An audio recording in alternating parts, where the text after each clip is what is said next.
Good morning, and welcome to the inaugural ACF Acquisition Planning Brief to Industry. The APBI will be an annual event so industry can understand the important and diverse mission of the Administration of Children and Families. My name is Brooke Baker. I'm the Deputy Executive Director of Acquisitions for the Administration of Children and Families, and I will be your MC for this event. A couple of housekeeping items before we get started. All visitors require an escort and are not allowed to be unescorted around the building.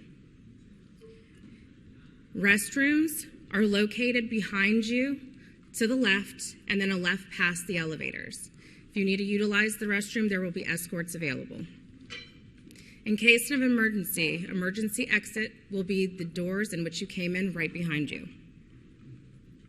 We will have an hour break for lunch. If you leave for lunch, you will have to go back through security to regain access to the facility. The Humphreys Cafe is located on the 8th floor, and we will have escorts to take you to that location should you want to eat lunch here in the building. This event is being recorded and will be available on the HHS live YouTube page. For any questions that we are unable to answer in person or online, we will be responding to them in about a week, and they will be provided to all of those who are registered for this event. When we get to the program office portion of this briefing, I will introduce the office and the briefer will introduce themselves. I now want to direct your attention to the chart behind me. We will have 3 panels over the next 3 days. Today's panel will be the Supply Chain Management and Sustainment Roundtable Exchange with Industry. Following each panel, we will have a networking event. This wraps up my housekeeping items. Today we will have 5 speakers. It is my honor to introduce our opening speaker, the Assistant Secretary for the Administration of Children and Families, Ms. January Contreras.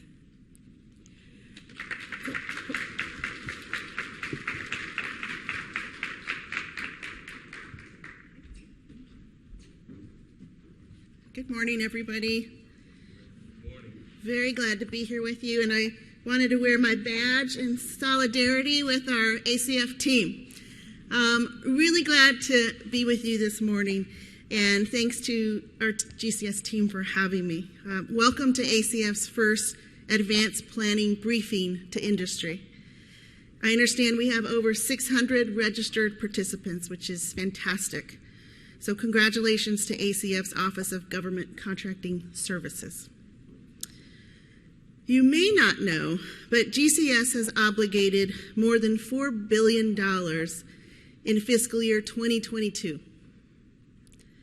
And we expect the obligation rate to grow to between $6 and $10 billion in the next couple of years. That's impressive. It's a lot of work. It's a lot of work serving the people of America, and we're glad for all of you to be here, to be a part of that. So we're here at this advanced planning briefing to industry to provide you with some information about upcoming procurement opportunities for fiscal year 2023 and 2024, to facilitate early communication between government and industry, and to gather industry feedback on potential acquisition strategies and requirements. Two-way communication is our goal here.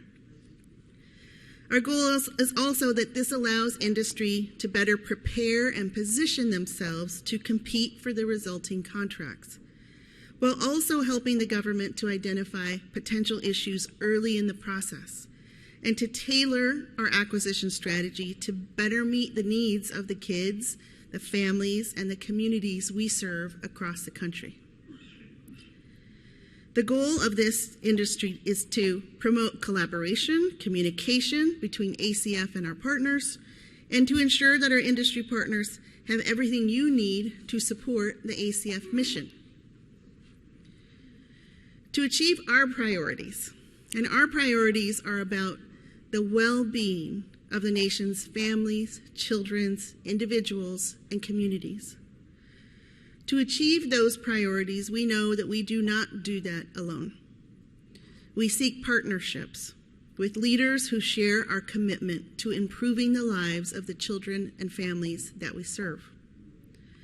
And even with all of the in-house expertise that we have, and it's tremendous, and it is actually Public Service Recognition Week, so let me recognize the incredible team at GCS and our incredible team at ACF, public servants who choose this mission. But even with all of our expertise and our resources and our mission-driven service hearts, we know that your partnership is so important. And we know that we need partners to help us build capacity to enable us to respond to meet the demands of those we serve. GCS continues to develop and execute strategic initiatives such as this APBI to target, engage, and influence our industry partners to support the priorities and the strategic goals of ACF. We're working to increase transparency, to facilitate a better understanding of the requirements, and to improve solicitations. The success of our work lies in the many partnerships we've developed with the public and private sector. And with each of ACF's 21 very distinct programs, you can imagine the diversity of those partnerships. And it really is an amazing thing to see. And the truth is that we need even more of those partnerships. So for the next 3 days, we will provide you, potential industry partners, with a roadmap of potential contracting opportunities for fiscal years 23 and 24 that are aligned to the 21 ACF programs that we have. The goal, again, it's about understanding what are the requirements of these programs and informing your strategic planning based on the program needs.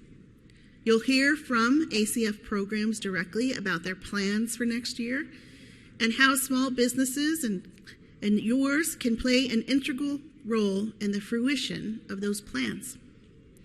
This convening also includes presentations from ACF leaders as well as plenary sessions focused on specific program areas.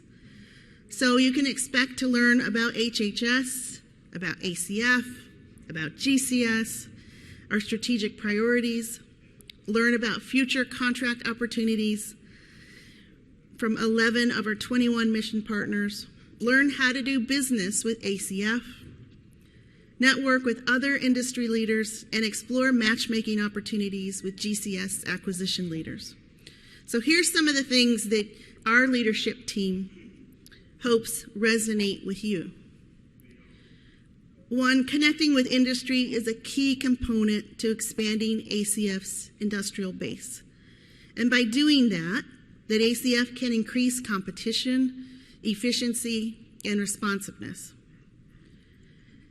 Why? Because we want that to lead to incredible levels of service to those we serve and also to an increase on a return on investment. Also, the best ability is availability. That's a GCS value there. That effective supply chain management ensures we have the right good and services at the right time, in the right quantity, and at the right cost.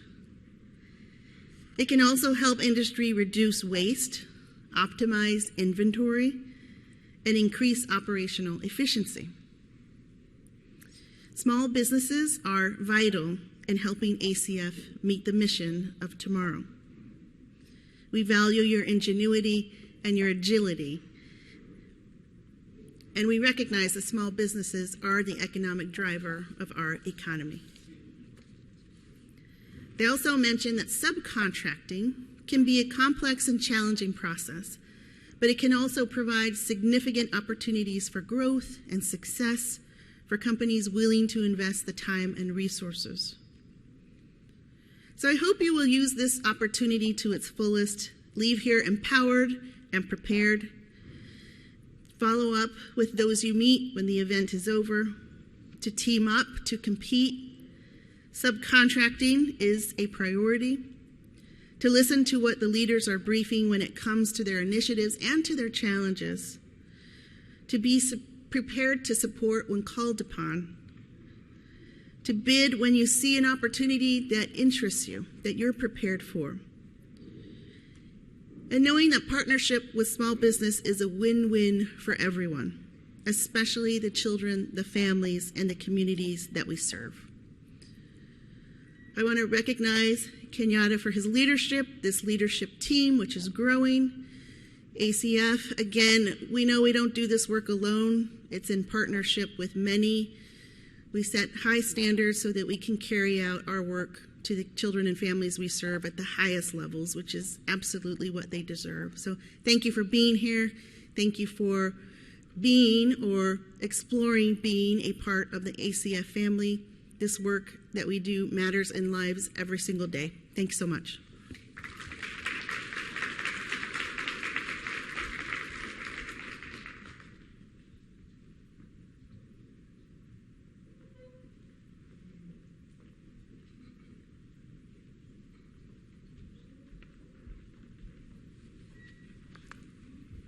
Thank you. Next, let me introduce the Deputy Assistant Secretary for the Administration of Children and Families, Office of Administration, Mr. Ben Goldhaber. Mr. Goldhaber advises the Assistant Secretary on all operational matters, facilities, procurement, staff development, and training activities. Please assist me in welcoming Mr. Goldhaber.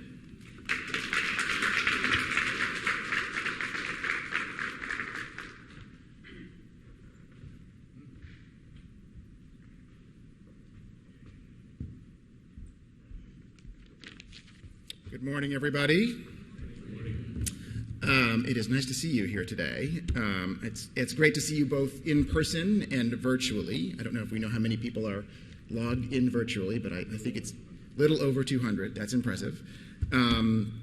This is, well, the first event of this kind. We've had a few of these events with industry, and somehow conflicting. I am both surprised by how many people attend, but I am also completely expect this level of engagement with ACF, in part because of its mission, its scope, and its diversity. So I appreciate you all being here, and we have some impressive speakers to help join off the session. You've now been told my name is Ben Goldhaber with the Office of Administration. OA, as we call it, is in a really nice spot in ACF. We do everything from technology to contracting, from grants to finance, from human capital to things like diversity programs. So it touches all parts of ACF, and that puts us at an advantage to work with folks like you on advancing ACF's mission and helps people like Kenyatta understand the scope of how he can engage you in helping us with our mission. The thing I wanted to do this morning is really enforce what you may not know about ACF, maybe one of the best kept secrets of HHS. You probably know many of the programs: Head Start, Unaccompanied Children, Temporary Assistance for Needy Families.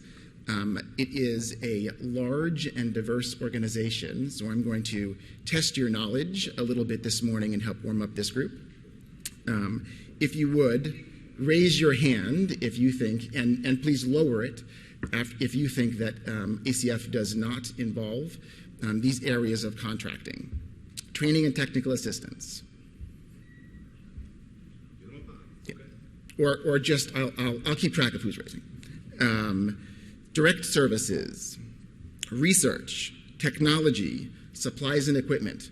In fact, the list could go on. And I think that part of what ACF brings is so many different opportunities to engage with us across a range of different mission areas. So I encourage you not to only think about what you represent with your companies or organizations, but to think more broadly about ACF and become a student of our mission and how we accomplish that mission. I would also, if you are not someone who keeps track of the budget, I encourage you to look through the Budget in Brief, which is HHS's large budget document. and you will notice the size of organizations in HHS. For those who think that the National Institutes of Health budget is larger than ACF, please raise your left hand. And smaller, raise your right. Well, for those who voted on larger, you were wrong. ACF's budget in next fiscal year is almost double that of the National Institutes of Health at almost $100 billion. Finally, I was looking through some of the different things that ACF did in thinking about what to talk to you about, and some examples of the kinds of things they're involved in that you may not know is disaster human services case management and research on behavioral science. So I again encourage you to think broadly about ACF and not necessarily how you've engaged with ACF in the past. Finally, I'm going to hand it off to Brooke Baker, who's going to introduce our next speaker. It's been a pleasure talking to you this morning, and I wish you the best for today and the next several days.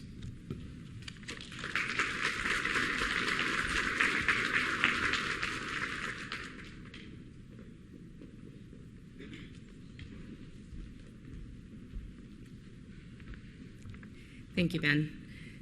So, our next speaker is a career member of the Senior Executive Service and currently serves as the HHS Assistant Secretary for Acquisition and HHS Senior Procurement Executive, Ms. Katrina Brisbane.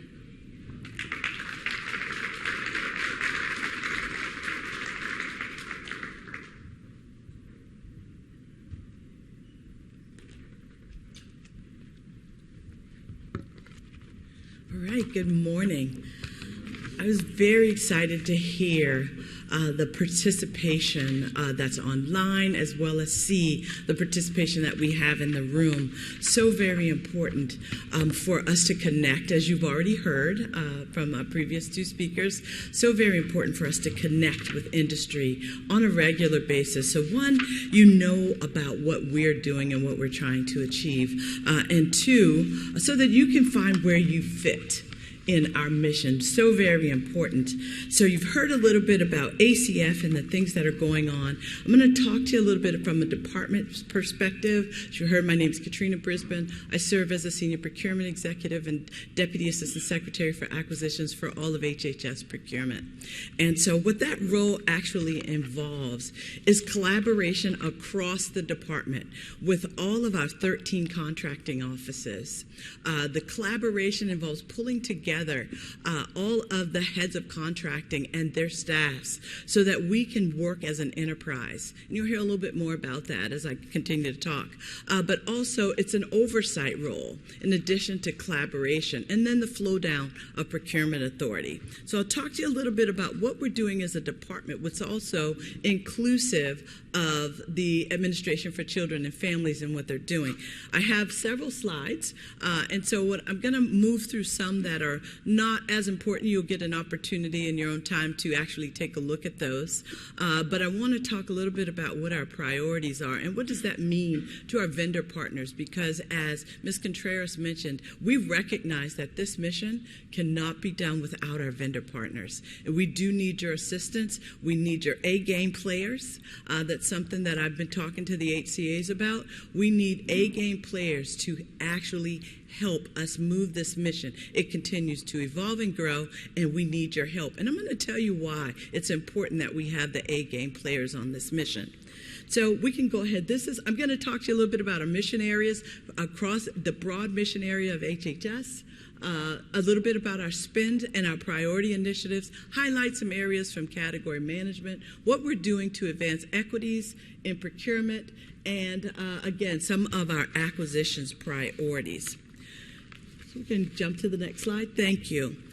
So you see there is the HHS mission. So you can kind of click on our website and you're able to see that. But what's so important about the HHS mission? It enhances the health and well-being. Our jobs are to enhance the health and well-being of the American public. That includes you. That includes me. This mission is broad. It has depth, and it is very compelling. And why is it compelling? Because it includes you. It includes me. It includes our families. It includes our friends, our other loved ones. It includes our communities. And it touches the lives of every American every single day. If you pick up a piece of food to eat, we've touched your life, even in that simple way. So that's why it's so compelling. And it's very important that we have vendor partners who actually buy into this mission, because it does actually touch each and every one of us every day. You can go on to the next slide, please. This gives you a snapshot of our agencies across HHS. There are 14 staff divisions and 13 operating divisions, and there are 13 contracting offices that actually support the buying procurement activities across HHS. And as I mentioned, I'm not going to spend a lot of time on some of these slides because you'll be able to take a look at them at your leisure, but I want to drive home a couple things on our priorities. This next slide, what you're seeing here is our strategic pillars. Each one of those agencies, the 13 operating divisions and 14 staff divisions, they're all sub-agencies. The staff divisions are connected to the Office of the Secretary. The operating divisions, I like to call that those are our infantry divisions. I'm a previous Army person, so I look at them as they are our frontline folks. They are the ones who are actually executing our operational mission across HHS. But in these strategic pillars that you see here, what you will see is each agency has a connection to one or more of these strategic pillars and what they execute under the broader HHS mission. For example, and I won't go through all of them, when I look at strategic goal number 1, I see CMS, I see AHRQ, I see FDA, and I see HRSA. And the list goes on for each one of them. Some of these agencies are included in multiples of these. But more importantly, what's very critical to know is that these strategic pillars make up how HHS does and executes its mission. You can jump to the next slide. These are our primary mission areas. And what this means is that the areas in which you will see procurements that come out on our forecast or on solicitations should be on the forecast first, but sometimes it depends on the time we have. Sometimes that doesn't happen, but we do our best to make that happen. These are the areas, the primary areas that you'll see buying activities occurring across HHS. Specifically, you've heard already crisis response, refugee programs that are common to Administration for Children and Families. But just like other agencies across federal government, we also buy common goods and services, information technology, professional services, or commercial services as it's termed here. Quite a bit of dollars to spend, $40 billion that we've spent across the last few years. A mission that continues to grow. And it also, what you'll see is about late high 30s over the last couple of years. And just so when you see that, know that those are resulting from aggregate values of the obligations that we may have made and not re-obligated those dollars in the same fiscal year. So what we saw on last year was a little over $40 billion. And I believe you heard already that it's anticipated that ACF's budget will continue to grow and the programs that they'll continue to execute, it will continue to grow. So I would say get involved and understand what it is that this agency is doing. Where are they needing the assistance? What are their pain points and the challenges that they have in mission to make sure that you're able to provide those capabilities that are needed. Next slide, please. So I have a snapshot here of a little bit of what we spend across HHS amongst all the agencies, and what are the high 3 areas in which those dollars are spent for each one of these agencies. Next slide. Right. And I won't go into all of them, but you see ACF on the top row. They're second to last there. They have trended at $4 billion. Brand new contracting agency. ACF in and of itself is not a new agency to HHS, but the contracting office stood up in the latter part of 2020. Interesting time to stand up as we were in the throes of battling COVID-19, but that's when this office stood up. And they have trended about $40 billion a year since they've been in place. A lot of dollars for a brand new contracting organization. So please take a look at this in your leisure and see where we're spending our dollars and who's spending it. And it gives you a little bit of understanding as to the direction and the focus of the department. You can go to the next slide. This next slide is actually gives you just a snapshot of this past fiscal year, FY22, and what we did in FY21. And what you'll see in most cases is that we're trending in the same direction, and that is up for most agencies. You'll see ACF over in the 5th category there, and you'll see they've been pretty steady. Right, next slide. I want to spend a little more time here talking about some of our priorities. And go on to the next slide.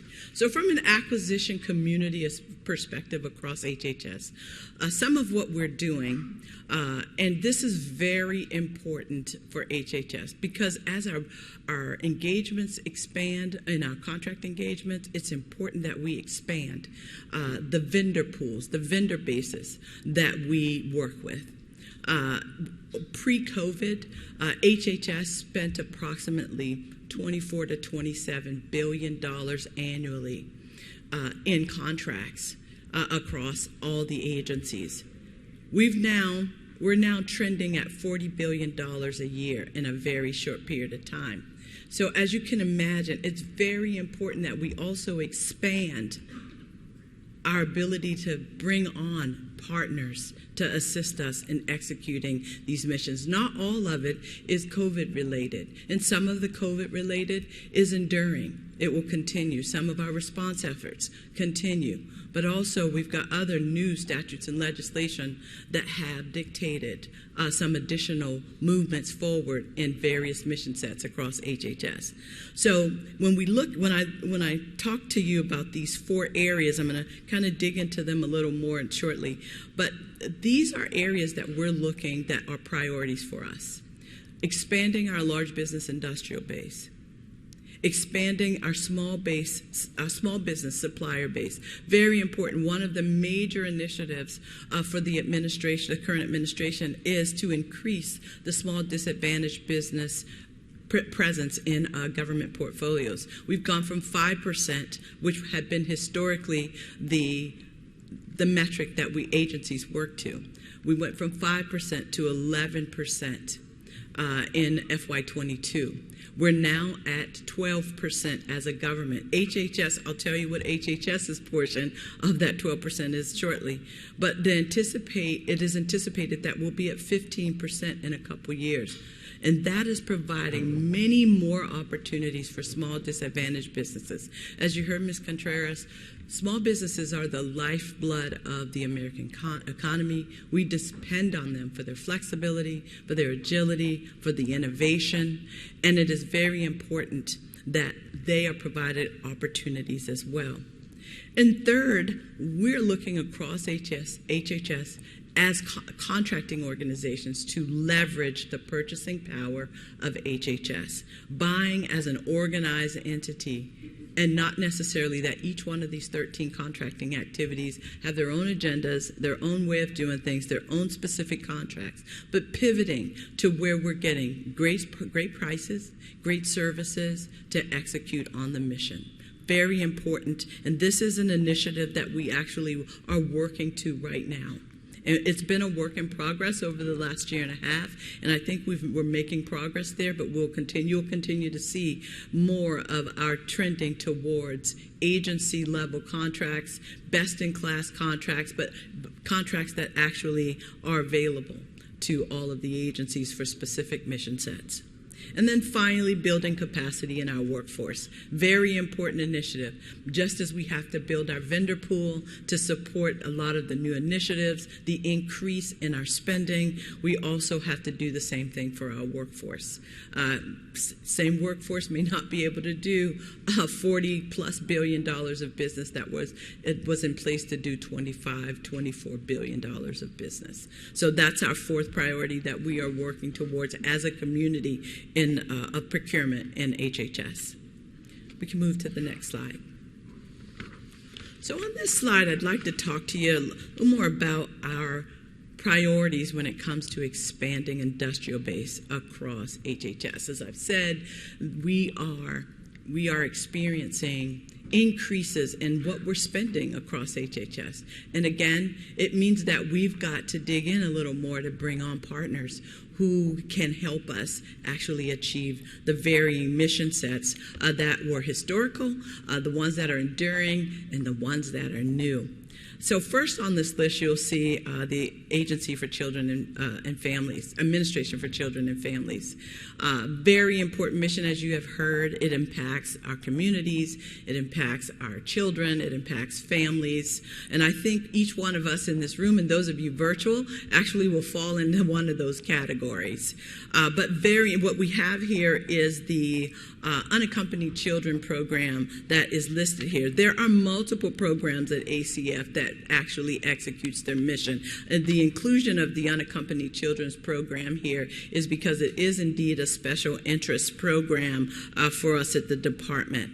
And so one of the areas that ACF works to do, in addition to expanding its industrial base for all of the work of ACF, but is also expanding the industrial base for this program. There are major services that are needed to actually care for the care and well-being of the children that are taken into custody from the Customs and Border Patrol Agency.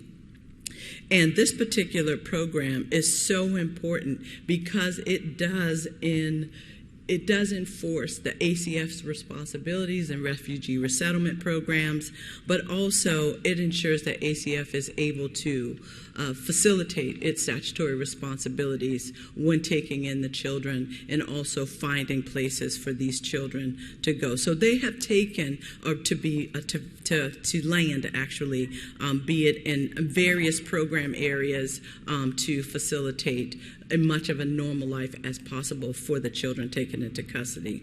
So they've taken 6 specific actions to expand their vendor base to support this program. Voluminous services, as you could imagine, to take care of the children in custody. Tens of thousands of children taken into custody on an annual basis is a very big job. If you think about what it takes just to take care of, if any of you have children, take care of the children in your home, you know, the financials and the efforts, you could imagine the amount of effort that's needed in this program.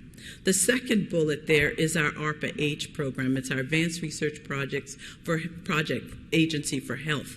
New agency to HHS stood up last year in March, and their role is to drive informative and biomedical health breakthroughs for chronic diseases, and that ranges from molecular to societal diseases and issues. And so these folks are actually beginning to form their focus areas.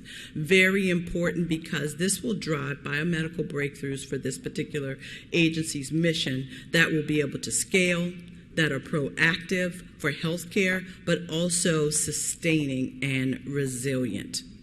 The third item there you see is our Administration for Strategic Preparedness and Response. That is our ASPR organizations. Over the last couple of years, they've made significant investments to expand production and manufacturing and fielding of capabilities to strengthen the domestic supply chain for critical items. And that is manufacturing of pharmaceuticals and PPE, raw materials, and medical countermeasures for the responses needed for for public health emergencies as well as disasters that are experienced by the American public. So they're doing a great job there of ensuring that they are moving very quickly to ensure that America not again experiences situations where we do not have critical products we need in the event of a disaster or medical emergency.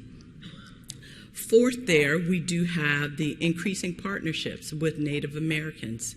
Native American and Indian economic enterprises under the Buy Indian Act on last year. Final rule was published in January of 22 that enforces the Buy Indian Act for the Indian Health Services, who is also a part of the HHS family, which means that 20%, as you see there, 20% of their buying activities are to be obligated to Indian economic enterprises.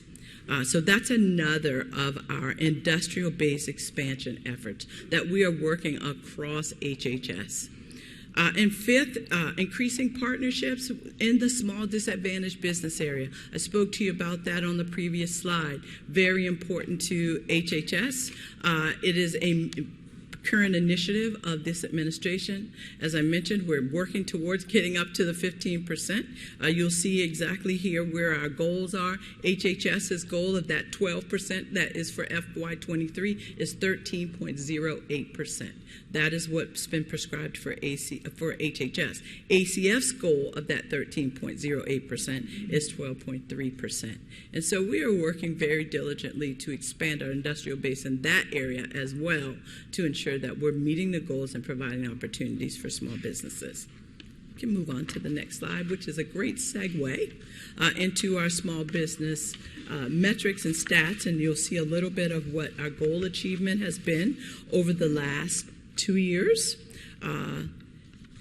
and where we are right now, where we see ourselves right now as to where we are. And so since this slide has been developed, these numbers actually have increased. I took a quick look at them this morning. There's an error down at the bottom under service disabled veteran-owned business. We're actually at $335 million there so far of meeting that goal. But you'll get a chance to see where we've been with regards to small business engagement, the dollars that we're obligating there in each one of these socioeconomic categories, and where we are right now. We still have a way to go. We're early in the third quarter, and so we anticipate that we will be knocking these out of the ballpark by the end of the fiscal year. We can go to the next slide. This gives you a snapshot of ACF as to where they were as of May 3rd. These are their goals, their small business goals, the overall small business goal, as well as the socioeconomic categories, and where they fall. Where are they right now? Still a little way to go. We do most of our buying in the third and fourth quarter, and so we anticipate that we're going to knock these out of the ballpark. But we need your help to be able to do that. So make sure that this week, as you're listening and talking to the various program and contracting officials, make sure that you make it count. Take a look at forecasts. Know a little bit about what it is we're asking, and make sure that you've got your questions prepared to talk about where it is the direction, what's the direction that the program is going for the specific requirement. What are those pain points? What are things that we're trying to achieve at ACF? Next slide. This is just a snapshot on the Advancing Equities Initiative across HHS, some of the things that we've done to ensure that we're removing barriers for small businesses. And I'm not going to harp on this more. You got Ariel Douglas, who's going to talk to you a little later, and she's going to talk a little bit more about the small business engagement. But these are a few items that have been done over the last 2 years to ensure that we are advancing equities for small businesses and removing barriers from a procurement perspective so that we're able to create opportunities for small businesses. Next slide. Some highlights on category management. I mentioned that one of our priorities is to ensure that we're buying as one single entity and not as 13 different contracting offices. And so we are working to ensure that we are improving the quality of the work that is coming out of our contracts, that we are getting appropriate savings. I always tell 1102s, which are the contract specialists and contracting officers, is that our job is to ensure that the government receives what it pays for in our contracts, but also that industry is able to make a reasonable profit in the contracts that they are actually performing. So it's very important that we're taking a look at those aspects as well as the terms and conditions and ensuring that they are actually executed appropriately. And so the initiatives under category management also helps us to increase our focus on collaboration across the department as well as innovation. I provided you a snapshot here of the most commonly used government-wide contract vehicles by HHS. So that if you're on any of these vehicles or partnering with any of the primes on these vehicles, you can find HHS targeting these, especially in the third and fourth quarter where we do most of our buying. And so finally here, I'd like to just kind of say, engaging with us. We are working in a different environment than we were pre-COVID. Most offices are either teleworking or they're in a hybrid situation. Very different environment. Our vendor partners aren't able to find us in our offices anymore. When you come through our buildings to see and talk with program officials and contracting officials, you may not find those individuals there on a regular basis. They may have certain days in the office. But these are some of the strategies that we have been actually encouraging industry to do in order to facilitate connecting with us at HHS. Make sure, and you're doing the right thing here, make sure that you are attending our industry events, either virtually or in person, taking advantage of our matchmaking sessions. And also, one of the areas that is very important is our sources sought and RFIs. The reason why that is important is they directly inform the strategies for our requirements. Oftentimes I hear industry partners tell me that no one ever responds. I don't know what happened to the response that I provided. Oftentimes, most federal agencies, and I'll say HHS is no different, we are short-staffed in our procurement organizations. And oftentimes, we are unable to respond to say, hey, we were able to take your RFI, it informed our requirement, and we've used it in a certain way. Most of the time, you won't get that. What you'll see is a requirement that comes out, and oftentimes you'll still be able to see where you may have informed a direction on the requirement. Very important, and I recognize that sometimes the business development dollars are not there to be able to respond to all of them, but a sector of them is very important. Please remember that RFI, sources sought, informs our market research, and those are the items that help us to determine the direction of our requirements, the strategies that we will employ to actually to get those requirements satisfied. So very important there. I mentioned industry days, virtual events like this one, and in person. We do matchmaking sessions where you also can target program officials. Very important to be able to do that. Ensure that you understand the mission statement, which is why I started off with that, the strategic pillars by which these agencies operate. That way, I always call it, you're speaking our language, and you make these encounters and engagements count. That's very important to make sure that you're understanding where your capability fits in the big picture of the HHS mission. And you heard a little bit about subcontracting, another area that HHS is working for accountability and responsibilities on our primes. The OSDBU is working on some initiatives to ensure that this is something that is a real, actual driver to our prime contracts with large businesses. And so for small businesses, you should be looking at who's priming on HHS contracts, also to determine opportunities. So finally, I'm going to conclude here. I want to say to you, thank you for your attendance. And please remember, this is a compelling mission. It is a broad mission. We have multiple agencies that are executing the various pillars that undergird that HHS mission. We deserve the A game. The A team supporting our mission. I continue to foot stomp that. And the reason being is because this mission, not as an American public is what it says, but you and I are the American public. Our families are the American public. Our communities are the American public. And regardless of where you sit in America, your positioning in your communities, the HHS mission touches each of us every day. And each of us deserves the best service delivery from HHS. And that takes partnership with HHS and you, our vendor partners. Thank you. Enjoy the rest of the industry event. Please make sure that you are taking multiple takeaways and engaging with the program officials that you'll get a chance to talk to and meet this week.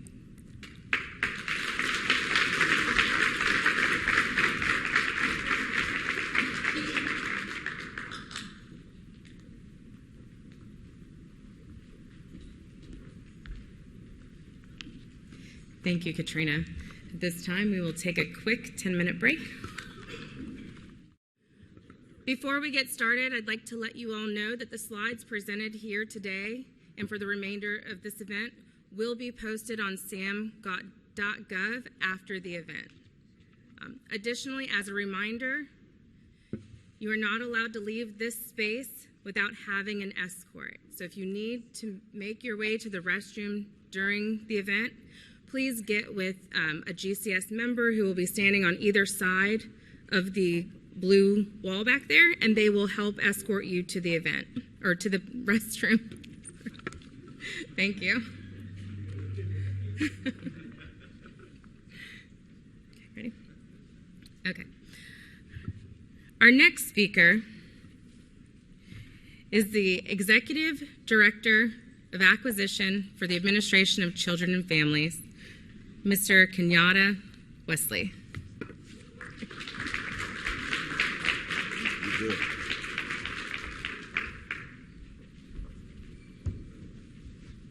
So, good morning. So, well, yeah, we got the booths now. So, I'm a little different. I can't be stuck at a podium. I got to pace. So, just work with me, all right? Let's go to the next chart. Next one. There we go. So, I'm going to cover a few things with you all today. You heard Ms. Bripsman, all right? And she gave you what I call the 100,000-foot level, okay? And she told you everything about HHS, the macro organization. And everything she told you, I'm going to foot stomp through working and navigating through ACF, and then I'm going to add a few things to it, okay? Because she gave you everything you need to know about how to get in the door. We're going to talk a little bit about what you do once you get in the door, all right? Let's go to the next chart. So GCS itself, I'm dual-hatted, if you did not know. So I am, you heard her say, Brooke say, acquisition, which handles the program policy, and then the HCA handles the contracting procurement policy, enforcement, and structure, okay? So I get to kind of help manage and lead both sides of the house. GCS itself, on paper, was established back in 2020. And some of you heard me kind of do this. We got a lot of new people in this audience, so I wanted to put this chart up just so people have a little bit of history. All right. Then when we began providing acquisition support back in 2020 in October, there was about 12 people.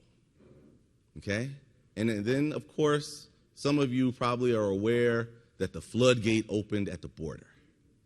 And the team was told, we need to have beds for kids.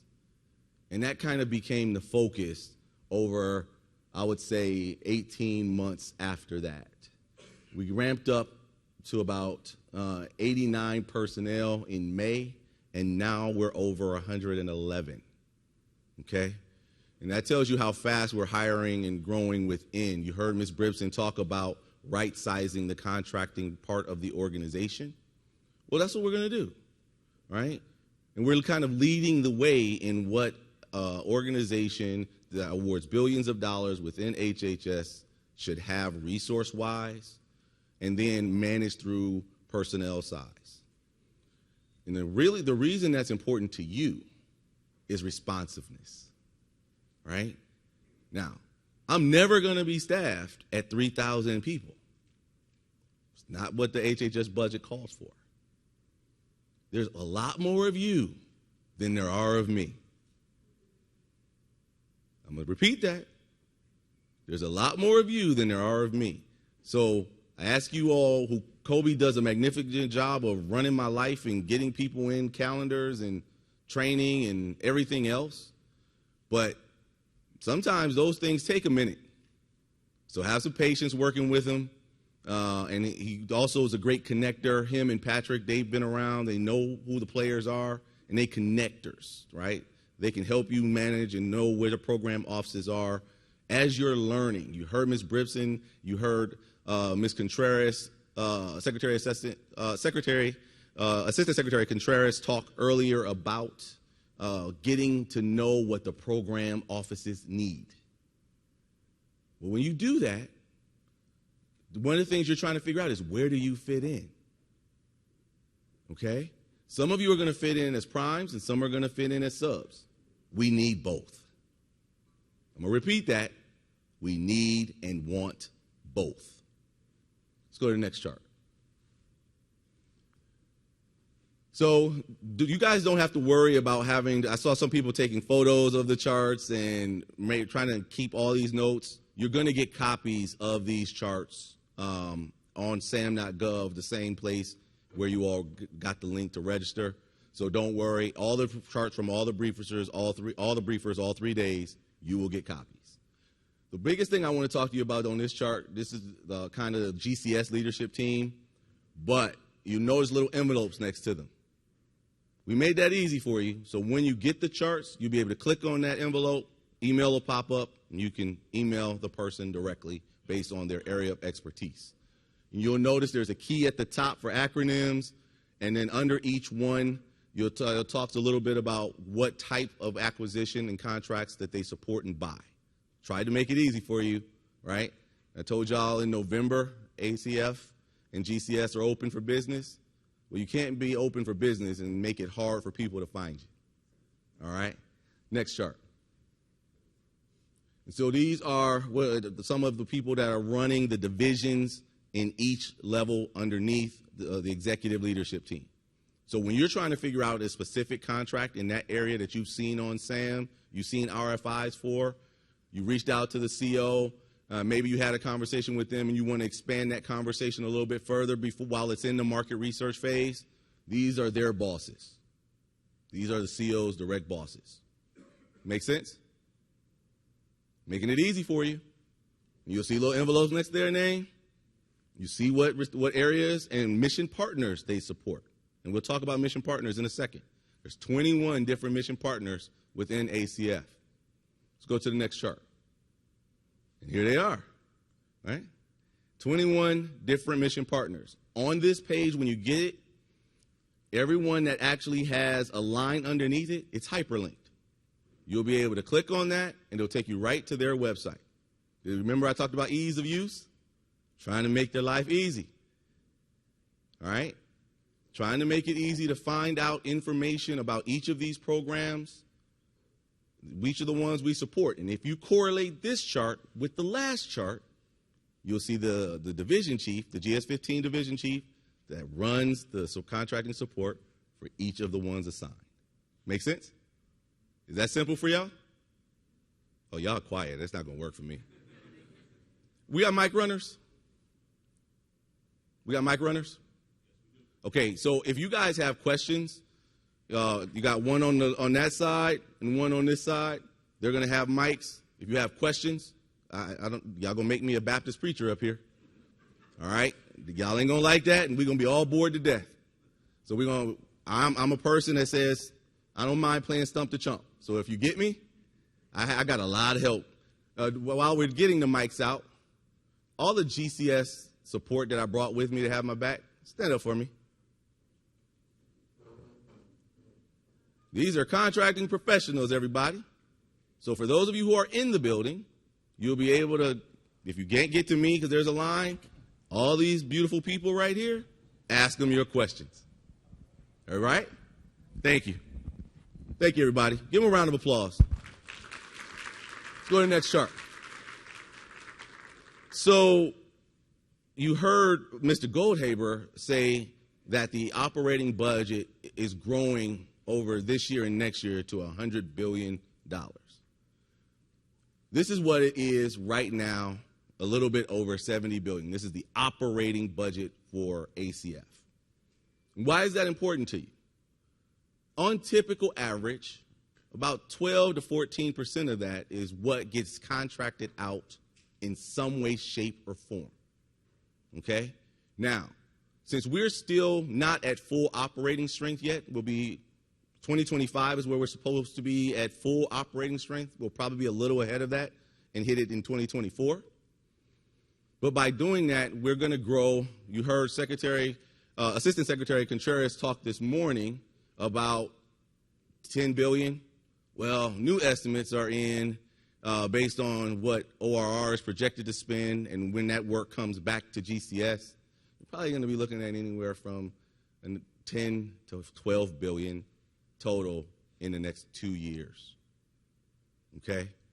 Now, what does that mean to you? If you're in the space, in the marketplace of the areas, and I'll get to areas of focus here in a second, you want to be talking to the mission partners that actually focus in on the areas you support. Okay? They understand now that we're standing up. They know who their contract specialists, their contracting officers are to sit in on some of those program meetings with industry. And they understand that the limits are that when we're in market research phase, which means we're in the idea phase, we're trying to find out what industry has to offer, they can communicate with you all freely. They have to take notes. Sometimes those meetings will be recorded to ensure that we are giving the same information out to every single one of you. Sometimes those meetings will be virtual, depending on which program office you support. Okay? And that's really important to understand, because we don't want any of you inadvertently eliminated from competition because you got a piece of information that nobody else got. Make sense to everybody in the room? Does anybody want to be inadvertently eliminated? Okay, just making sure. And what you're going to see here on this side here in the pie chart, and I'm not going to go around and bore y'all with the pie chart number. You're going to get the chart. But I just want you to see 25% is temporary assistance for needy families, families in need, sorry. Then you're going to look at 17% is in Head Start, and 16% is in child care, and then the foster care program is another 15%. I need y'all to understand what those numbers mean. So each of the federally funded programs in those areas are roughly 75% almost of my over-operating spend. Okay? So if you understand what goods and services they need, you'll be the person or group of people that go after those particular market shares. Right? I try to look at this and think of this as a share of the market for you. Some of you, when you get into a program office and they ask you, well, what do you do? We can do anything. Don't do that. Don't do that. Because very few of you do everything in the market. So you don't want to lose credibility, right? So you talk about what it is you specialize in, what it is you drive for, what you might be diversifying in the future, and then what does your partnership arrangements allow you to expand into on top of what your specialties and expertise is. Does that make sense? It's really important, because as they have the conversation with you, in those first 10 minutes, you've got to knock their socks off. In the first 10 minutes, you've got to leave an impression that you're worth having a future conversation with. And it's about your technical capability. You heard Ms. Bribson talk about the RFI process. And I'm going to just tell you that RFI process, people will say, well, you don't have to respond to the RFI. If you're responding to the RFI, you're already late. Does anybody know who that tends to benefit? Who? The incumbent and large companies. Because if all you smalls out there don't respond to those RFIs and tell us what your capabilities are, there will be no set aside. How many small businesses that are competent do I need to set that aside? Say it louder. All right. Well, if none of you reply, how am I going to get to 2? That math ain't mathing, as the young people tell me. Right? I need y'all with me, okay? For the large companies, when you're sitting down and saying, I'm going after this,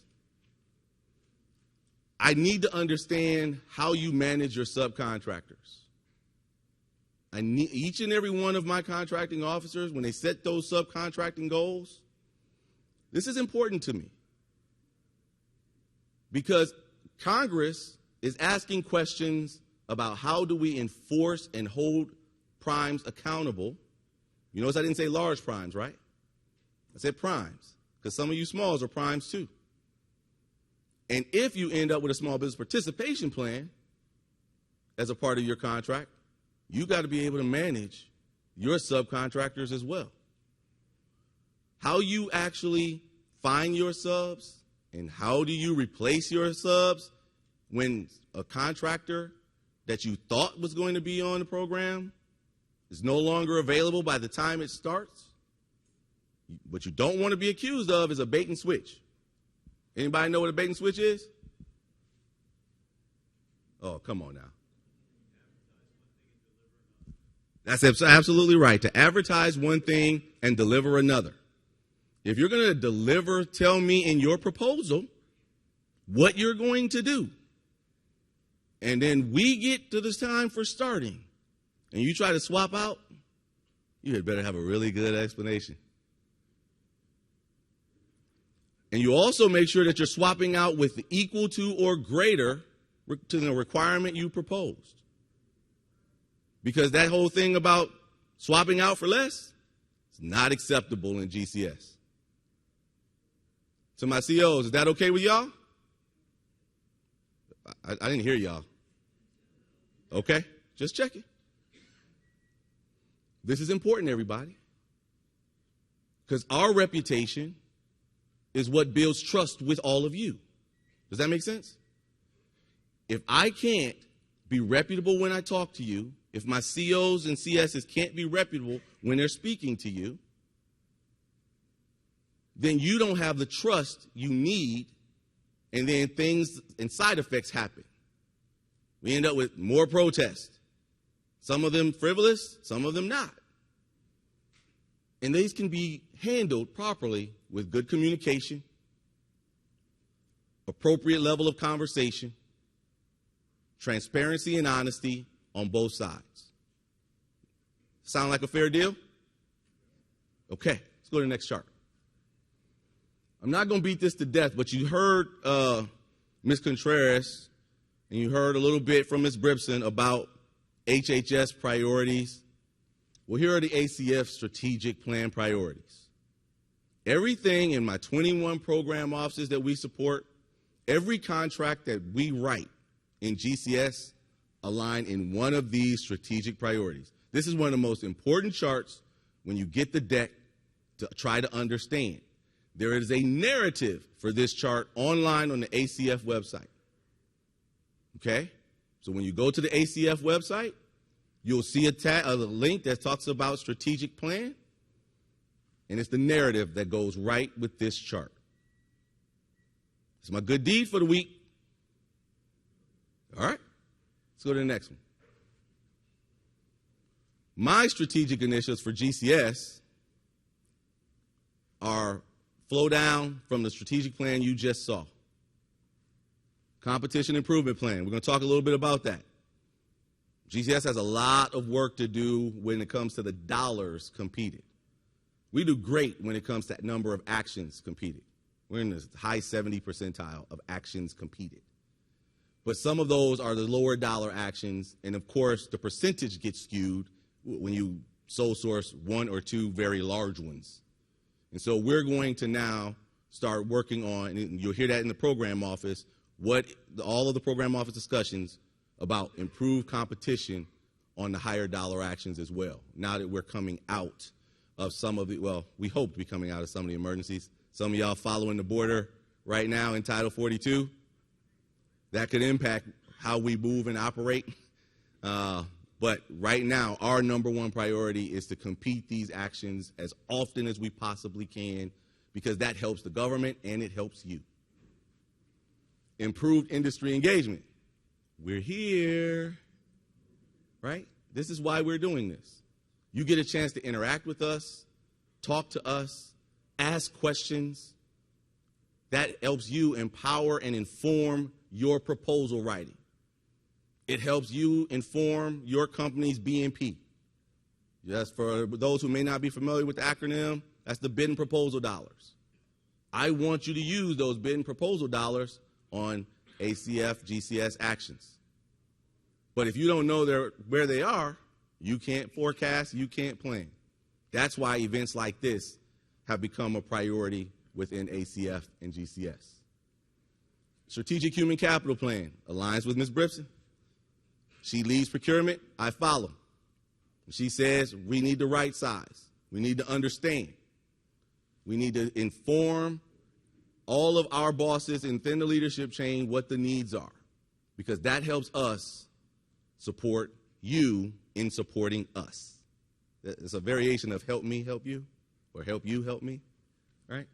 Same thing. Strategic Communications Plan. We created one both internal and one external. So as the GCS website comes up here in the next few months, there'll be a strategic communication plan that talks about how certain congressional initiatives that apply to ACF and GCS, what we're going to be doing to align with those congressional mandates, so you will be able to know firsthand, not through the rumor mill. We're going to just tell you what our action is. That way, you can align yourself with how we're moving, and it won't be the vast secret that nobody understands or gets. And it'll have touch points within them, so you can ask questions if you need to. Make sense so far? And then last thing, but certainly not least, that's probably going to be the heaviest of our initiatives. So our own strategic sourcing vehicles that we'll be developing for ACF mission. And we'll talk a little bit about that very soon. Next chart. So of those strategic initiatives comes the task. How do I make all that stuff happen? There's all those good, beautiful people over there, and the people that work for them execute the funds. Sometimes you'll hear the term obligate the dollar. Small business utilization, administering the contract. You have a panel on contract administration. I really suggest that you all listen in on that, because each and every one of you, if you're fortunate to compete for an award and win the award, you're going to have to live with us. It's a marriage. Hey, all y'all commitment folks, that's not going to work here. I need y'all because my team needs you. Does that make sense?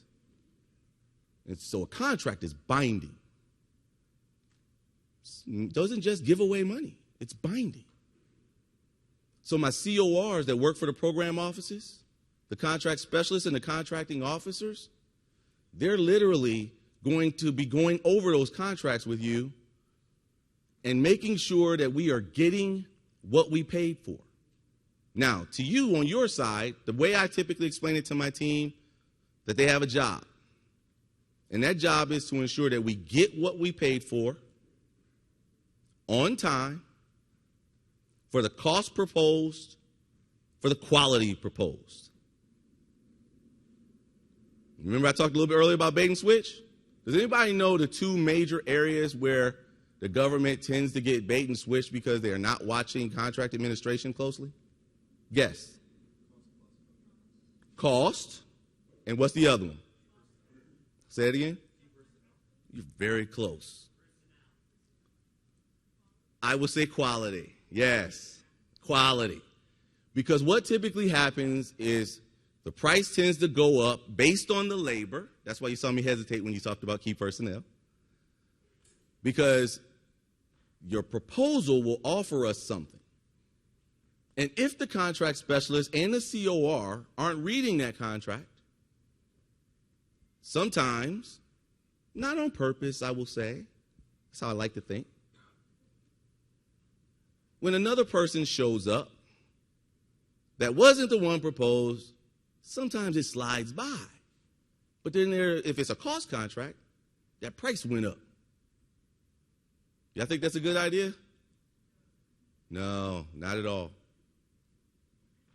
So we have to hold you all accountable to ensure that we're getting what we accepted in that proposal.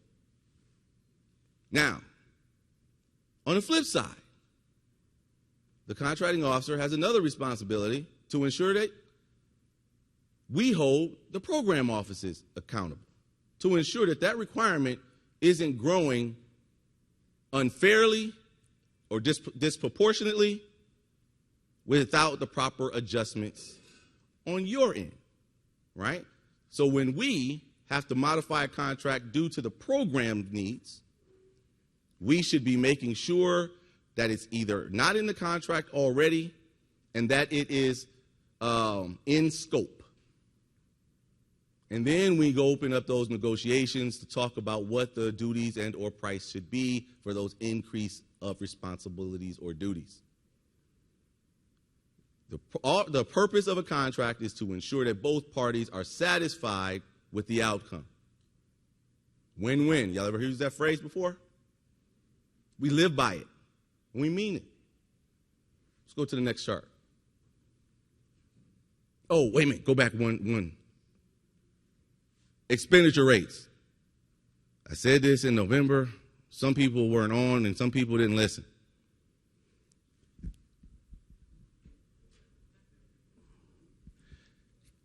I don't understand. For companies that are for profit, I'm going to say this again, for profit. That means y'all aren't here strictly out of the kindness of your hearts. Why is it so hard for y'all to bill us on time so we can expend and pay you? Does any company in here not want to be paid? Because I can call DFAS and see what we can do. Do y'all not want to be paid? Can y'all bill on time, please, when you win? If there is something that's causing you not to bill on time, talk to the COR and talk to your contracting officer. All right? So we can help as any way that we legally can. Let's go to the next chart. For this year, last year we only had 12.3%. That's puny of competition. That's puny. Now that's dollars. Remember I told you we had actions in the high 70s. So the process is working. We just have a few actions, 3 to be exact, that skewed the number and brought those percentages down. Now that those are being competed again, that number is going to go up. But you're talking a gradual increase of where we know we're going to be. So this year, 25%, and ultimately we want to be above the government average of 68% in competition. Make sense? Next chart. This is online now. You know, when I first got here, I was meeting all of industry, shaking hands, going on the world tour. I kept hearing things. Kenyatta, I heard this, and I heard that. I was like, well, where are these? Who comes up with these rumors? So we decided to create our addition to the Mythbusters memo that was a little more tailored to what we had been hearing here for ACF and GCS. So when you get a second, go out online. You can download it. If you wait until you get the charts, there's a link at the bottom. And then there's links to the other federal government Mythbuster memos that will actually expound on some of the national issues. Okay? Next chart. You guys can see the numbers. Next chart. Okay. You saw Ms. Bripson. She talked a little bit about some of the contracting vehicles that are being used throughout HHS. These are some of the ones we are using today in ACF. Okay, they're not the only ones we use, they're just the ones that we use the most. Next chart. Those contracts that we're building will be strategic sourcing vehicles. You guys all heard about strategic sourcing in the room? Anybody not hear about it? So you're all geniuses and brilliant on it. Let's move on. Next chart. This is where I'm going to end my brief, and then I know I'm going to go over a couple of minutes, but I want to give them a chance to ask any questions. ACF Contracting 360. And that is where we're going to establish our own IDIQs, and these are some of the areas we're fine-tuning the data, but this is where the data tells me so far that I'm going to need my IDIQs and what areas they're in.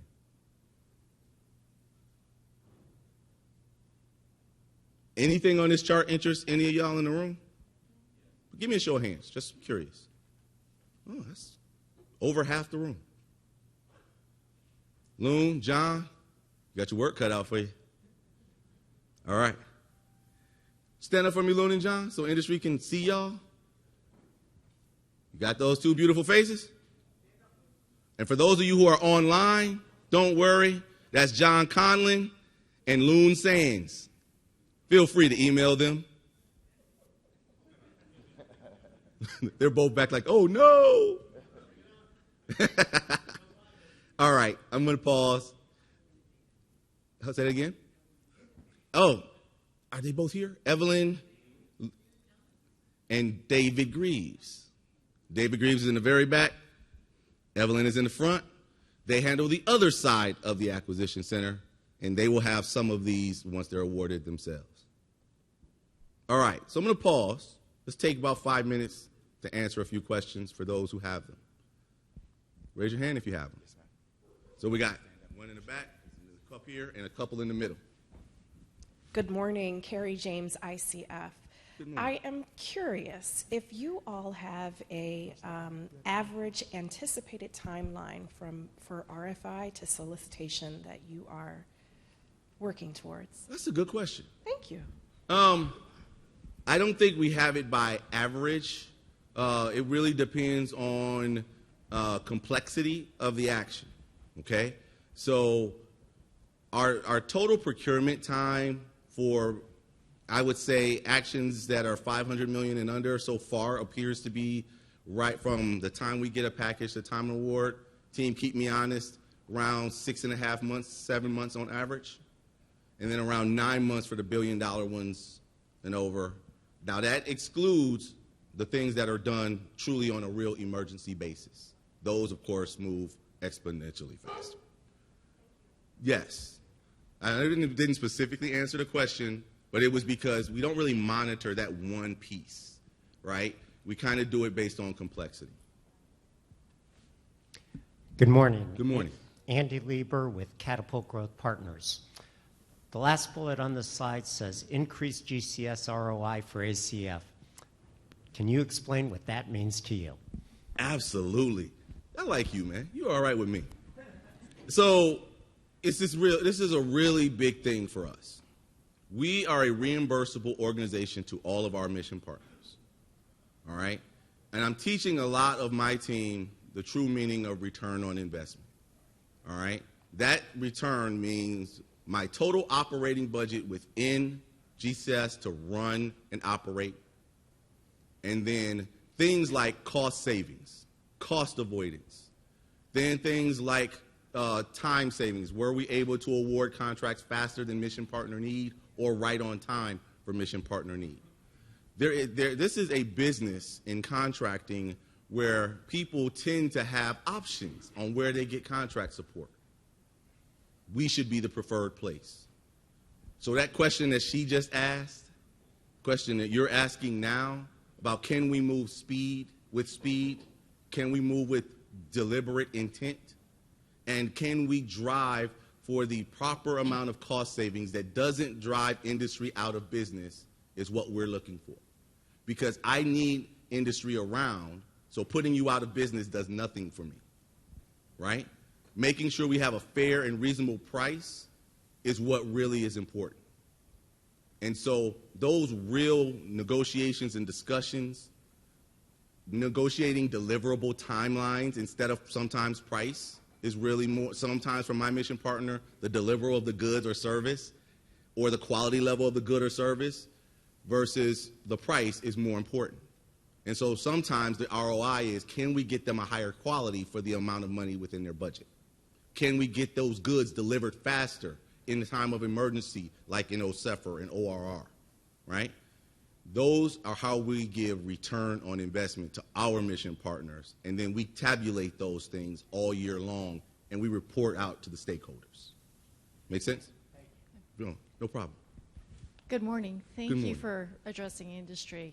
I'm Claudine Barone and Initiate Government Solutions. And Okay. my question about ACF 360 is, you, as an organization, have put out a number of BPAs last year. Some of them moved sideways. ACF EADS, for example. Will there be, during the 3-day event, any updates regarding some of those awards? So some of those BPAs were awarded by another organization within HHS, and we just used them. So I get asked about those BPAs quite often. I don't own those BPAs, so the organization that owns them is really the one who's supposed to kind of give you all updates on where they are, their use, and who all can use them. What I can tell you is any tool that we build or that has been built for us to use, if it is the best fit for an acquisition strategy, that's what we will go and try to use, okay? I have not put limits on that team other than to make sure that it's the right tool for the right problem, right? And so we use the market research to ensure that we're thinking through what our industry's full capabilities versus what the requirement truly is. And then sometimes when we do the market research, we realize you all have capabilities we hadn't thought of in the government. And so then we get together with the program office and figure out what ceiling do they want to set. And then they have to understand how it affects their budget and then also the timeline to delivery. Does that answer your question? Okay. Got it right here, and then one up here.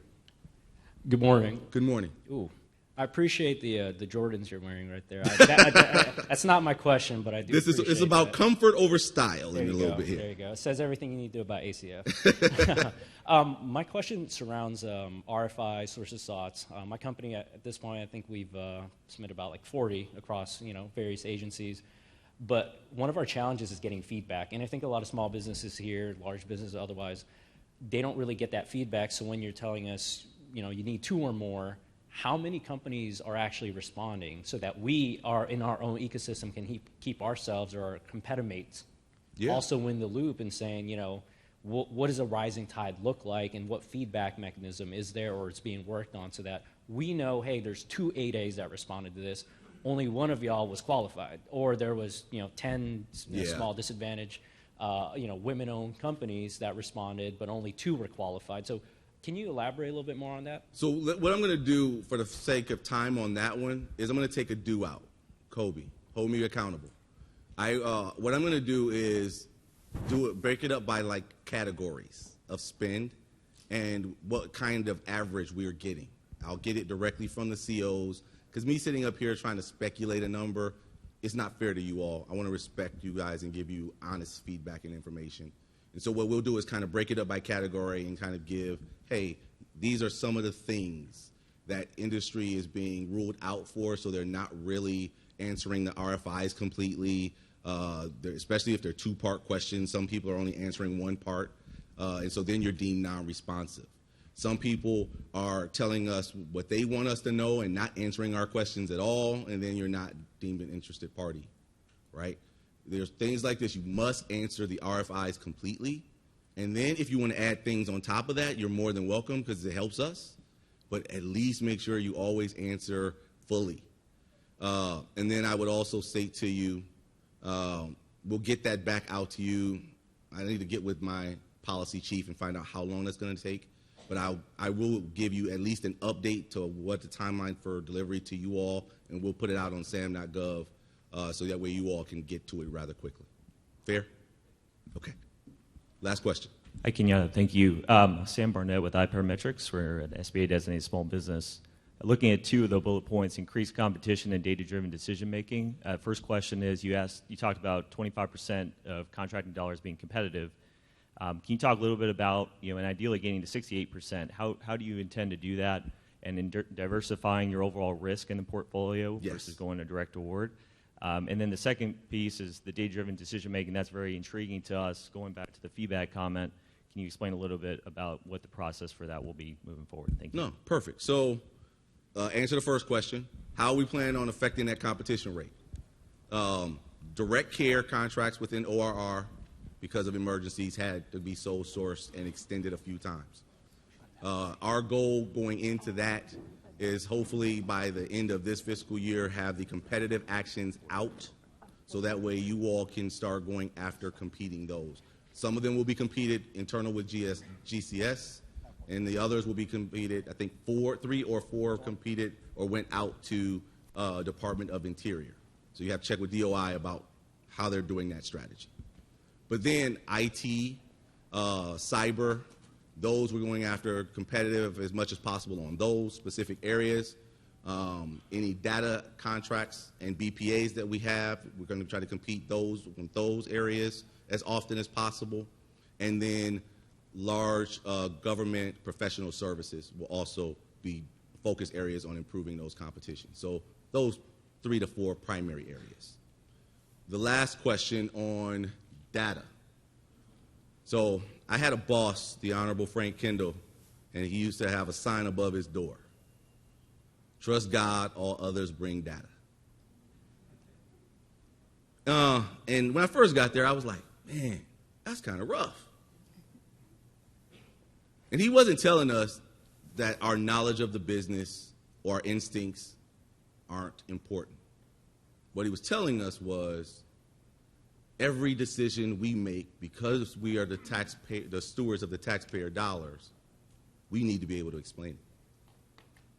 We need to be able to justify to anybody who comes in and audit, reviews us, that there was a rationale behind our direction.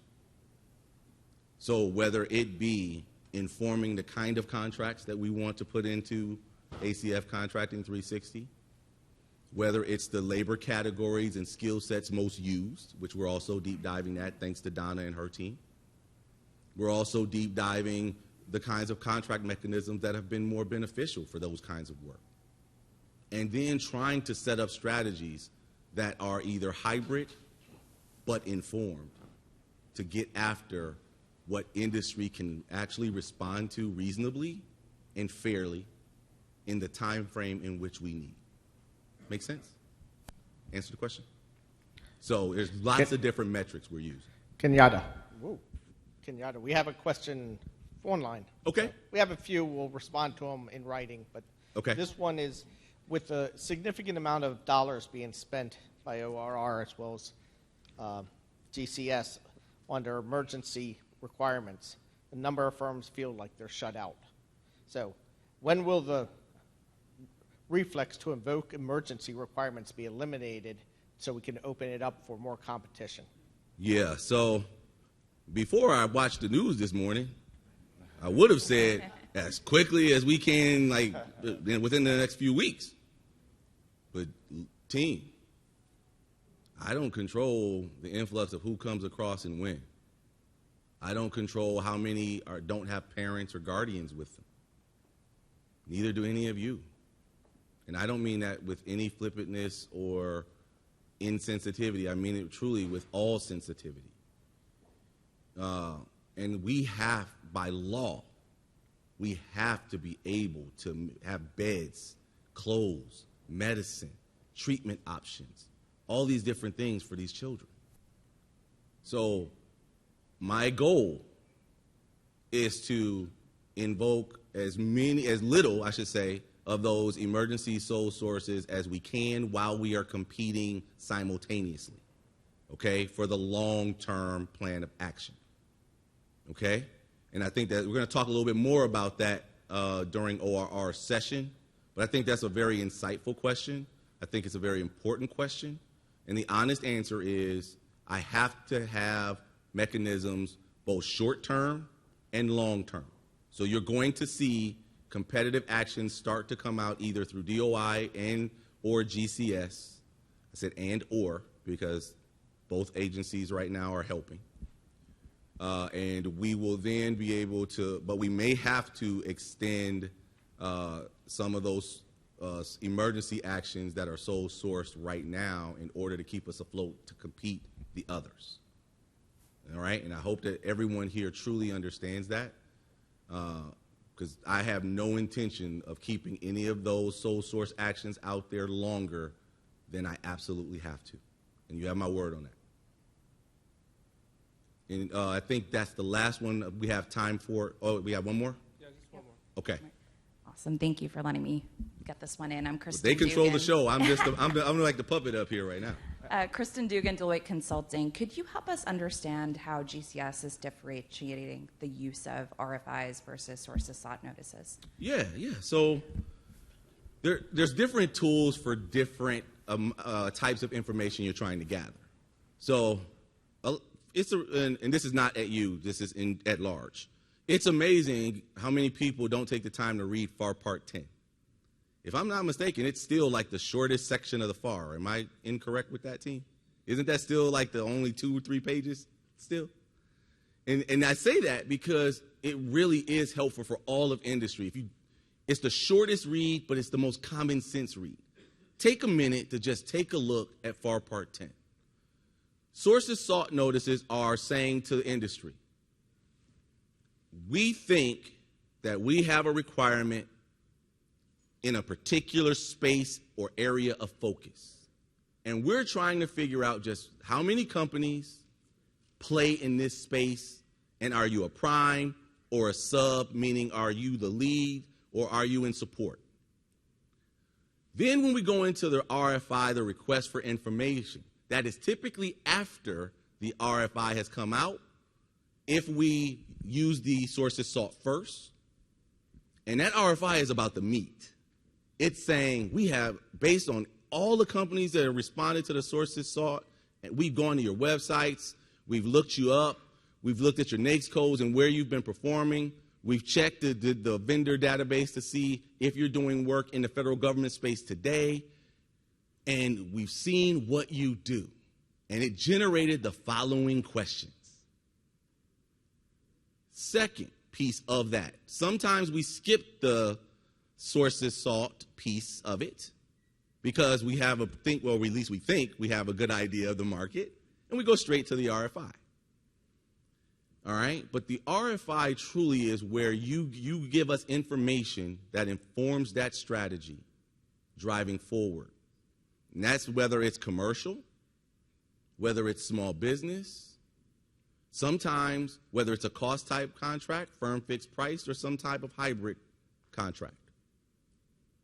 But the reason that we do those things is to help put out a more focused acquisition that will help you be prepared to actually respond to us. And we're going to do better going into October, at least for the very large actions, probably putting out the draft PWSs, draft solicitations, things like that, especially for those very large ones, that allows you all to get a jump on what the requirement looks like, start putting your teams together and those kinds of things to help keep us on schedule and you as well. Answer your question? Okay. Everybody, thank you. Okay. Thank you all very much. I really appreciate you all. Don't forget about the different panels this afternoon, Wednesday and Thursday. We put some people up there that aren't afraid to answer questions and exchange information with you like you guys just did with me. I will be on one of them. But I tell all of you, please don't be shy. This is a real engagement, not simply lectures. So thank you all for coming. We are grateful to all of your attendance, and we'll be talking to you throughout the week.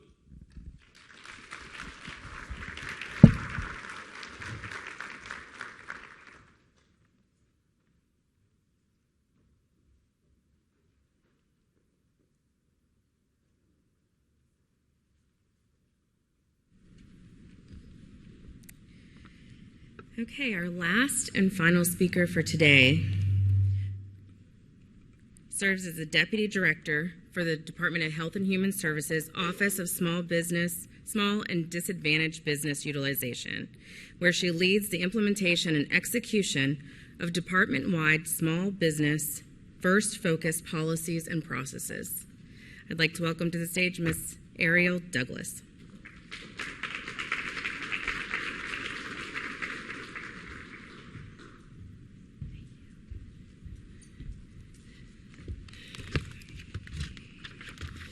All right, good morning. Not sure how I'm going to be able to follow Kenyatta, but, hopefully you all will get some great information today. So as Brooke mentioned, my name is Ariel Douglas, and I serve as the Deputy Director here at the HHS APBI. I joined the team in November of 2022. Super excited about the opportunity to be here at HHS. And of course, I would like to start by thanking the event organizers today for inviting us to participate in this event. It definitely is truly an honor to be able to be here with you all today. You all have heard from some great HHS senior leadership as well as some HHS acquisition leadership, but I am here to talk about my favorite topic, which is small business. Small businesses are the core of many of the mission-related activities here at they're the core to many of the mission-related activities here within the department and within ACF. If you are a small business that's interested in doing business with HHS, I'm going to assume that many of you have an interest in doing business specifically with ACF. The Office of Small and Disadvantaged Business Utilization should be your first stop on your pathway here to Leah said, I'm like, well, I don't think it's on.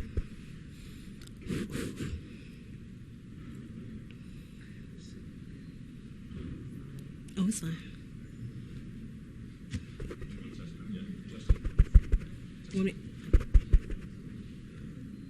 Should I use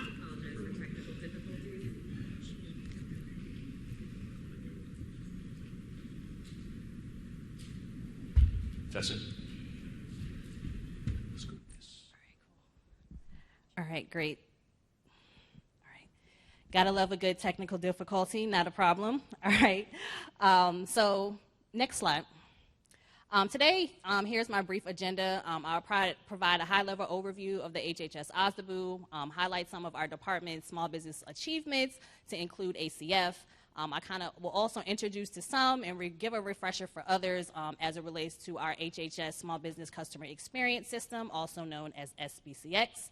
And finally, I will give you some contracting tools and resources in your pursuit of procurements with ACF. Next slide.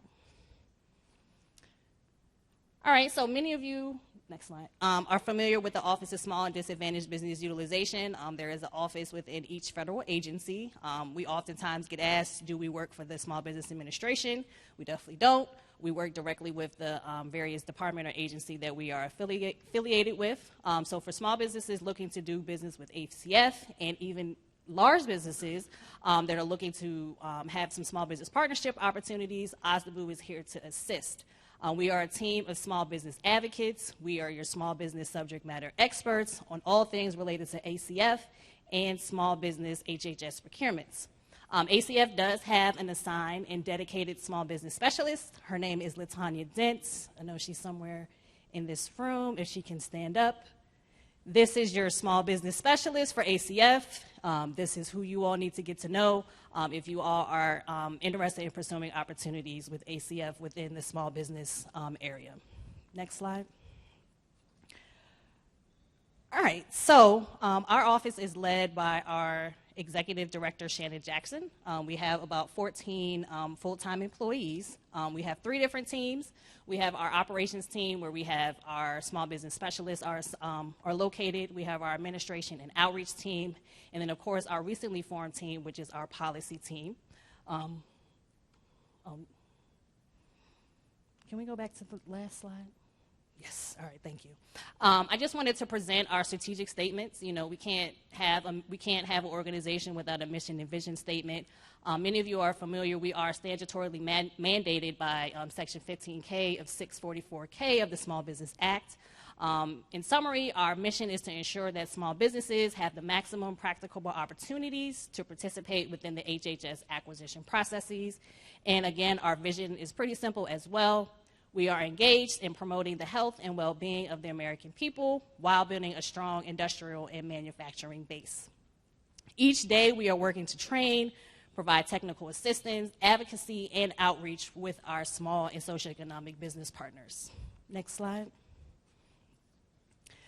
All right, so ACF has three strategic objectives. Of course, the federal small business programs are our emphasis, specifically the small disadvantaged, women-owned, service-disabled, veteran-owned, and small businesses located in historically underutilized business zones, also known as hub zones.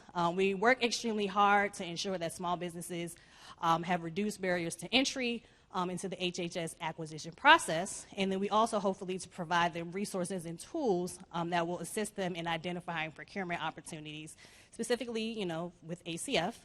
We participate in various small business vendor engagement activities and events. So we love to attend industry days whenever we're invited. We partner with our internal and our external stakeholders to ensure we are increasing the utilization of small businesses. And we are making a targeted effort to make sure that we kind of get some direct engagement with our small businesses, with the procurement decision makers within the various program offices within the department. We hear that oftentimes, who can I talk to? Can I talk to the contracting person? Can I talk to the program person? So we're trying to make a more concerted effort to allow for those engagements with you all. Next slide. All right, each fiscal year, our leadership and our team come together to draft our strategic priorities. For fiscal year 2023, we have 5 priorities, as you can see on this slide. We are following behind the administration's Executive Order 13895, which is focused on increasing opportunities for those individuals in underrepresented communities. This includes, of course, socioeconomic small businesses. Historically, HHS has not achieved its women-owned, service-disabled, veteran-owned, or its hub zone small business goals. Therefore, we are working to make sure we make some improvements in those small business categories. As many of you all know, the industrial base of small businesses is declining. So we're looking to see how we can have more engagement with our small businesses who are considered to be new entrants into the department. And lastly, one of my favorite priorities is our collaboration with historically black colleges and universities, as well as our minority-serving institutions on more research and development contracts within our HHS operating and staff divisions. Next slide. All right, so now we'll go into some of our HHS small business achievements. During FY22, HHS awarded prime contracts at almost $9.3 billion, with a B, to small businesses. And it was also the first year that the department saw an increased spend in its hub zone small business category, averaging about $112 million. Going into 23, going into the last 3 quarters, we're looking to increase our spend within our socioeconomic categories and hopefully be able to make all of our goals this year. That's definitely something I would like to see. And I would say when I looked at the numbers earlier today, we are trending ahead than where we were last fiscal year. So there is some optimism about some of our small business and goal achievement this fiscal year. Next slide. The next couple slides I'll kind of run through pretty quick. Just wanted to kind of show you all some spending trends for the last 5 fiscal years related to prime contract awards for our overall small business category in each of the socioeconomic categories. As you can see in FY20, the department saw a huge increase in spending, averaging about $9.47 billion. Much of this increase was due in part to COVID spending. And typically, as I mentioned, the department spends about $9 billion in prime contract spend with small businesses. Next slide. All right, so every federal agency in FY22 saw an increased small business disadvantage goal. And unfortunately, last fiscal year, we were really, really close to achieving the small disadvantaged business goal, but we fell slightly short. But in 2021, we did see the highest amount of SDB spend at about $5.4 billion. And in FY22, we did spend about $4.58 billion in the SDB category. So we're definitely making more conscientious efforts in the SDB category, specifically as it relates to some of the initiatives that the administration is putting forward. Next slide. Our highest amount of spend is with women-owned small businesses. The department averages about $2 billion with this category of small businesses, and I'm happy to announce when I looked at the numbers today, this is the one goal that the department is achieving thus far, coming in at 5.45%, and the goal is 5%.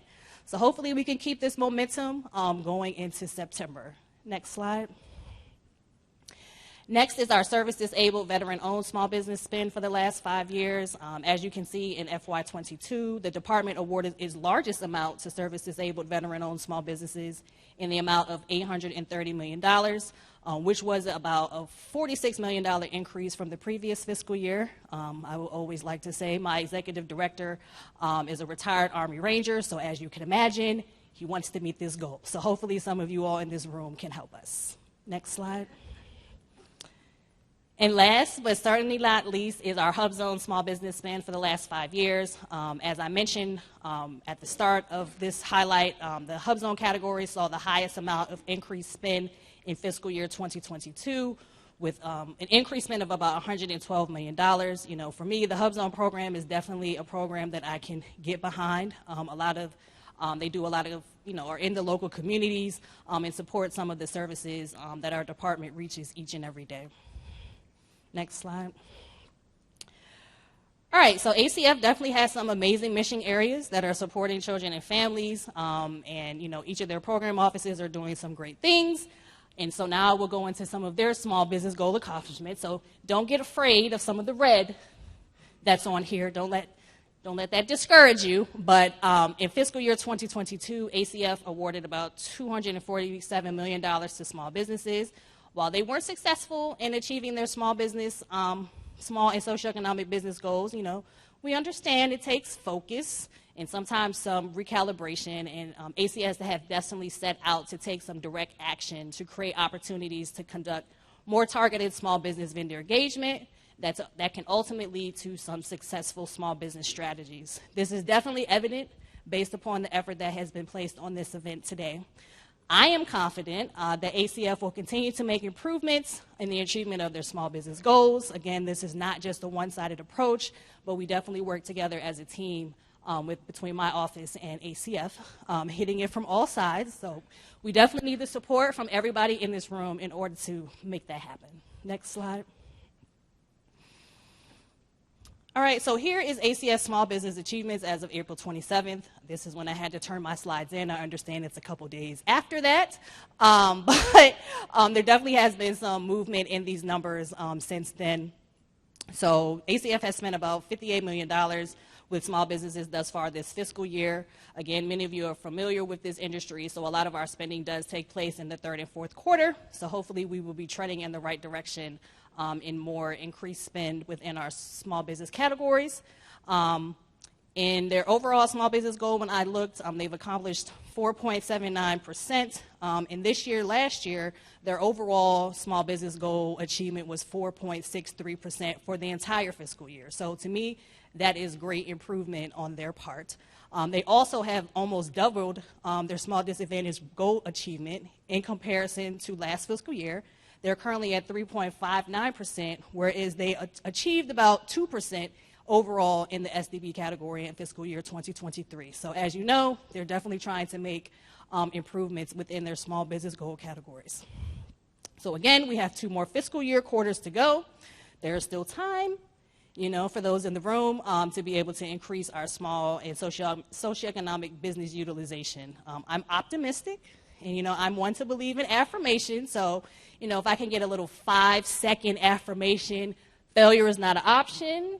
ACF is motivated to succeed. Next slide.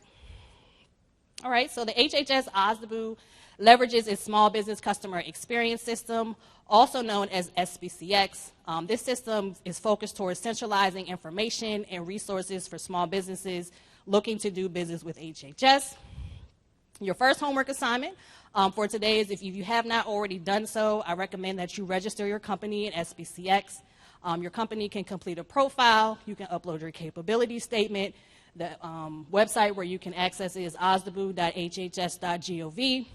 We sometimes we're trying to get more readily use of SBCX to be able to locate capable small businesses for potential future requirements and even maybe subcontracting opportunities. So again, if you haven't already done so, I recommend registering your company in our small business directory. Next slide. Last fiscal year, the Deputy Secretary identified the Small Business Customer Experience System as the system for record for the entire department's acquisition forecast. And to date, when I looked, there was about 5,233 forecasted procurements for the entire department. Within the system, you're able to conduct searches by operating division, NAICS code, keywords, and you're able to export the information directly from the system. We are definitely working with our operating divisions points of contact to make sure we're keeping the forecast as up to date as possible. As you understand, it's been about a year or so since the system was launched as the official system, so there are some growing pains. So we're definitely working to make sure that this information is up to date and as up to date as it can be so that you all can do advanced planning. Next slide. All right, also on SBCX, we have our expiring contracts list from 23 all the way up to FY26, and this is representative across the department. You know, right now it's a kind of a spreadsheet type of environment, but we are working to have this automated and to be placed on our external website. So be on the lookout for that update within the next 30 days. Next slide. All right, so as I go into my last slides, here are some contracting tools and resources that can assist your company on your journey here at HHS. Next slide. So I think Kenyatta foot stomped this. Market research is important. You know, I cannot drill this enough. Please respond to sources sought notices and RFIs. I think somebody had mentioned your competitors. You know, I call them your frenemies. You know, bring them to the table. We always get questions, hey, why is this procurement not set aside? I mean, I don't make those decisions, and if you all don't respond, I cannot advocate for it. So again, please come together, submit a response, and, you know, see how it goes. Again, I mentioned you have your ACF small business specialist, Tanya Dent. If there are procurements that you're following, you know, please feel free to loop her in so she can start having conversations with you and start having conversations with contracts about the direction of the acquisition strategy. Use the acquisition forecast and the expiring contracts list. You know, data mining is fun. You know, get a good intern, you know, have them run the spreadsheets and see what they come up with. That will assist your company with advanced acquisition planning. You know, use this week to understand the various mission areas of the ACF program offices. You know, listen, make a plan, and pursue. Next slide. All right, here are some last tips for success I will leave you with today. Again, fully understand the mission of HHS and ACF. I typically recommend businesses, if you have an interest in doing business with the department, kind of identify your 2 to 3 operating divisions that you can determine to be your sweet spot. You know, not all 12, 13 operating divisions are going to buy or purchase the products and services that you have. So kind of understand where your company will be able to play within the HHS portfolio. Use the SBCX as a tool, and of course, engage the relevant small business specialists assigned to the operating division when needed. This week, you will hear from the Minority Business Development Agency, as well as representatives from our Apex Accelerators. Again, these are free Uncle Sam services. We're all paying taxes, so I suggest you all utilize them whenever you feel it necessary to do so. And last but not least, always like to call it the 3 Ps. Again, make a good impression, but remember to be prepared, professional, and persistent for success.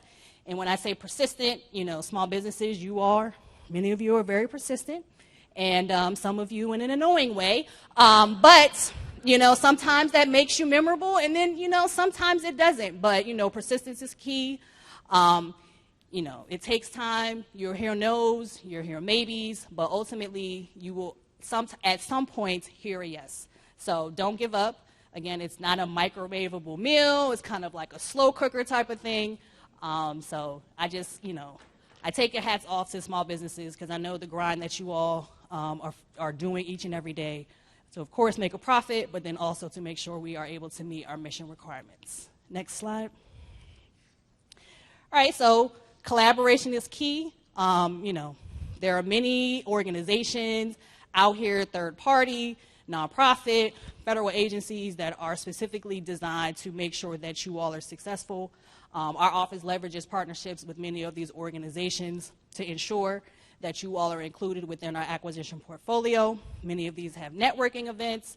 They have matchmaking events. You know, utilize these events to be able to kind of understand and get in front of some of the people that you're interested in meeting. And again, subcontracting, you know, we hear, you know, It could be a bad marriage for some, but, if you join together and pursue contracting opportunities, make sure it's at the interest of both sides and that both companies are able to kind of get some past performance added to your resume. Next slide. All right, so, my director always likes to have a quote, so y'all can tell him that I have a quote here on this slide. All right, so business is all about relationships. How well you build them determines how well they build your business. I don't know Brad Sugars, but I found it online and it sounded nice. So I've seen firsthand the impact of positive relationship building on the road of federal contracting. It's definitely important to develop successful and positive business relationships with the federal agencies in which you want to pursue business opportunities with. Again, as a reminder, make a good impression and remember to be prepared, professional, and persistent for success.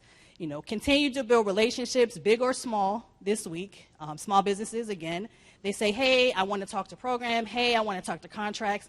As Kenyatta pointed out, his whole team is here. So use this time to have those conversations because we're having more in-person engagements now, so this is a perfect time to kind of have that face time with the individuals you want to reach. Next slide. All right, here are just some basic resources and websites that you all can browse after this event. Of course, a direct link to the System for Award Management, the Association for Procurement Technical Assistance Centers, the HHS Equity and Strategic Plan, as well as the FY 2023 budget brief that was mentioned previously in another speaker's remarks. So again, next slide. Here's our contact information. If you all have any questions after this event, you all can email the SB at HHS.gov mailbox, or you all can contact Latanya. If you all have questions after this presentation, I will stay to answer and have conversations with you all in the back, unless you really want to eat lunch. But definitely appreciate the opportunity to be able to participate in today's event. Again, make sure that you all use this event as a way to kind of have conversations with those individuals that you've been wanting to meet for the past 2 years that have been virtual, but now they're in person. So thank you all. Have a good one.